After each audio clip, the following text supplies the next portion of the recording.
Hi guys, how are you today? My name is Baileysarian and today is Monday, which means it's Murder, Mystery, and Makeup Monday. So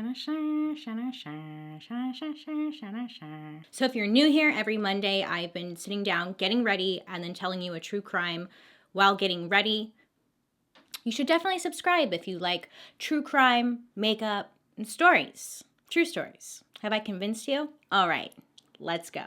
So today's story is a little short. I mean, kind of, not really. Hear me out. I went down this rabbit hole of child killers. I know, I'm disturbing. But I stay up late into the night and I just find these articles and I start reading them. I went down this rabbit hole of just children who are horrendous, awful, great birth control. So I thought I would tell a story about Brenda Spencer. I didn't know who she was. I had no idea that this was even this happened. So maybe it's new to you as well. Also, all of the products I use will be in the description box below. But other than that, let's get into what Brenda Spencer has going on. So Brenda Spencer, okay, she was born in 1962. She lived in San Diego, or San Carlos, which is a neighborhood of San Diego. So San Diego. When the story takes place, she was 16 years old. So at 16 years old, she was 5'2". She had bright red hair. Her parents had separated when she was pretty young, and she ended up, she's already young in the story, so she's just young in general. So her parents separated, and she ended up living with her father. So his name is Wallace, and they lived in San Diego still, and right across the street from Grover Cleveland Elementary School. And they lived in poverty.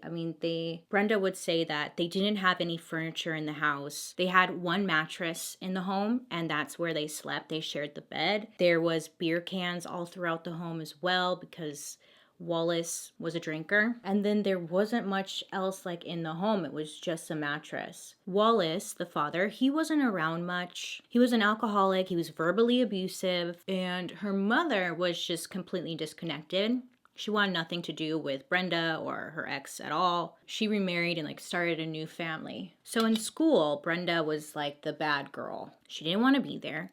She was either ditching or going to smoke cigarettes, would brag about smoking weed or doing drugs or drinking. Acquaintances said Brenda expressed hostility towards policemen and had spoken about shooting one and had talked about doing something big so she can get on television. So Brenda hated school, right? And she just had no interest in it, but she actually fell in love with photography and she won a prize in a Humane Society competition. She did really well. She got recognized for her photography work or her hobby in school. And a lot of people would say she could have done something with that. She attended Patrick Henry High School, and then one teacher was interviewed would say that she was always falling asleep in class and she was just always giving problems. I think there was always someone in our classes, in high school or whatnot, middle school, that was always just kind of the quote unquote problem child, which is sad because, it was probably something that was really going on at home.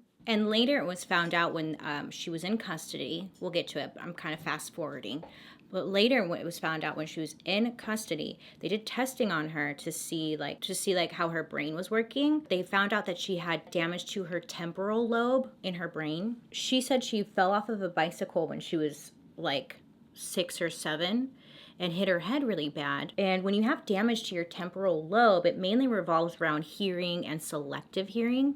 Or listening, selective listening. It receives sensory information such as sounds and speech from the ears. It is also key to being able to comprehend or understand meaningful speech, helping us compute what someone's saying. If it doesn't work, our temporal lobe, it means that we can't comprehend words. So they think that was important because maybe that's why she didn't do well in school, but also maybe that's why it led her to do certain things.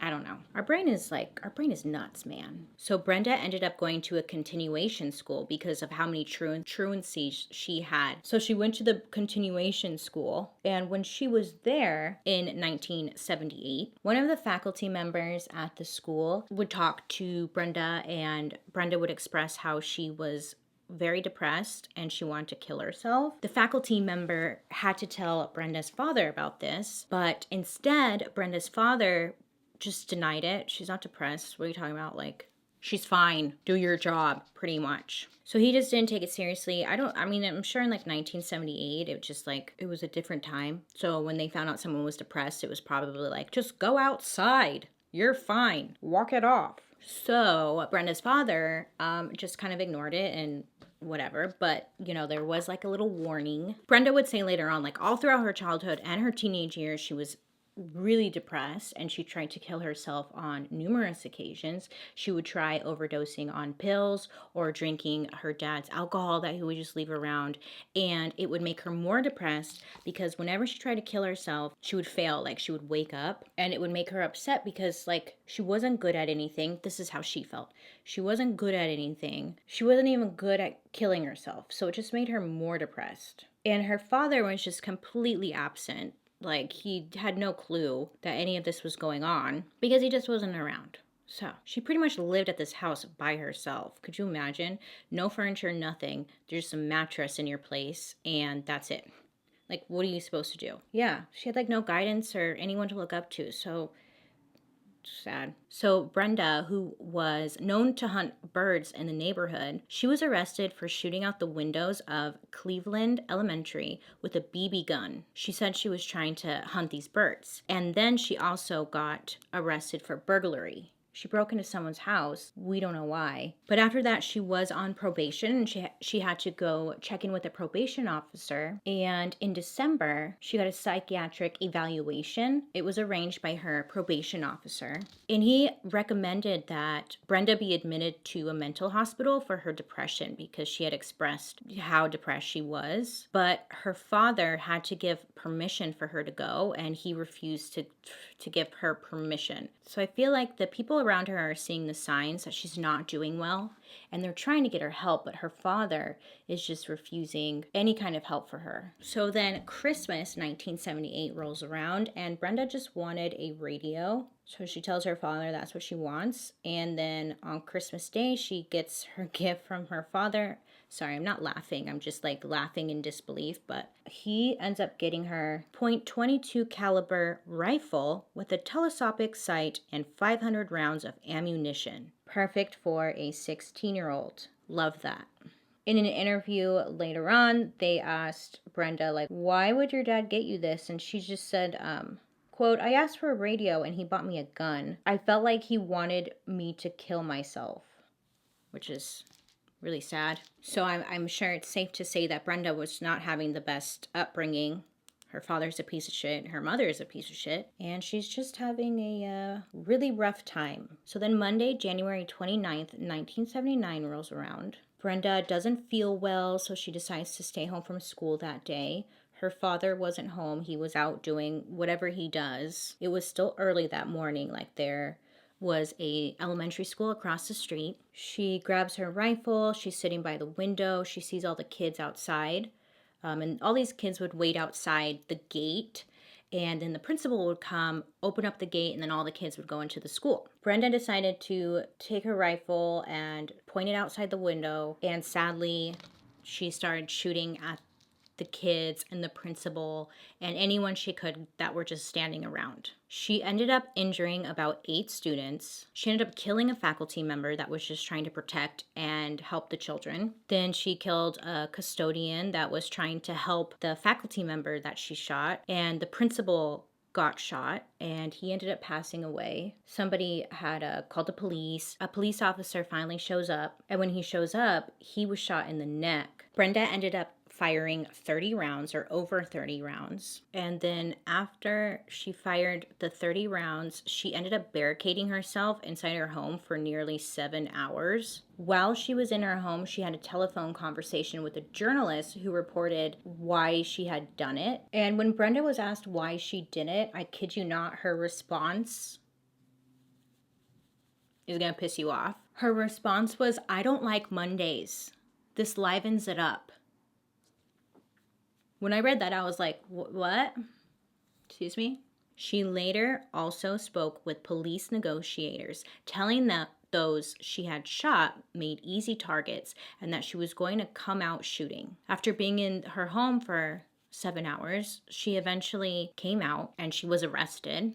obviously. Police officers found beer and whiskey bottles all throughout the home when they went inside, but Brenda did not appear to be intoxicated at the time of her arrest. Brenda was tried as an adult and she pled guilty to 2 counts of murder and assault with a deadly weapon. She was sentenced to prison for 25 years to life, and while in prison, Brenda was diagnosed with epilepsy, and she received medication to treat her epilepsy and depression, and she stays at the Institution for Women in Chino, California. So she's been in prison, right? And then in 1993, she was eligible for parole. I know. What? She killed people. How is she eligible for parole? The legal system makes absolutely no sense to me.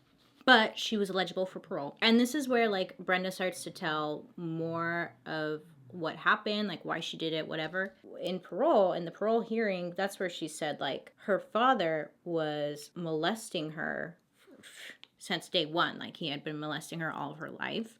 And that's why he never wanted her to go anywhere, pretty much. And that's why they slept in the same bed. And it was an ongoing thing that the day of the shooting, she was on a bunch of pills. She was on uppers and downers. Smoked some weed. That's kind of what made her do it, which I thought was a stupid excuse, but whatever. And her father he didn't deny these things. The parole board chairman said that she had never made these allegations before. She had never said that she had taken drugs or that her father had sexually molested her. So they didn't even know, like, if it's true or not. They don't know what to believe, and they kind of, like, highly doubted it. And then in 2009, the parole board ruled Brenda would be denied parole, and she would not be considered for the next 10 years. And so what that means is, in 10 years, she would be eligible for parole again. Guess what, bitches? 2019 is here. So Brenda is eligible for parole this year, 2019. I'm not sure when, though. I'm very curious. I found the transcript from her 2005 parole hearing, and I was just kind of like reading what she had to say, because I was curious. I mean, she was 16 when she was arrested, and she's like hella old now. Math. Shit.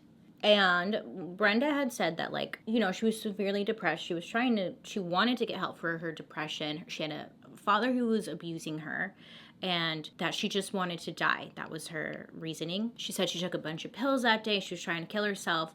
And then she decided that she saw, like, police officers outside of the school. So she decided that she was going to take the gun and try to shoot at the police officers, not like hitting them, but like at them to get their attention, so then that the police officers grab out their guns and then shoot back and kill her. Like, that was her plan, because she wanted to die, but she was unsuccessful at killing herself. So she thought, maybe I could get these police officers to shoot me instead. And she's saying this back in 2005. So it's like, obviously, you and I know that makes logically no sense. You have a gun if you want to kill yourself. For Brenda, I mean, I'm speaking hypothetically. I'm speaking hypothetically. I'm not saying anybody should do this, but, like, you would just take the gun and you would shoot yourself. Like, you can mess that up, but, like, for the most part, come on.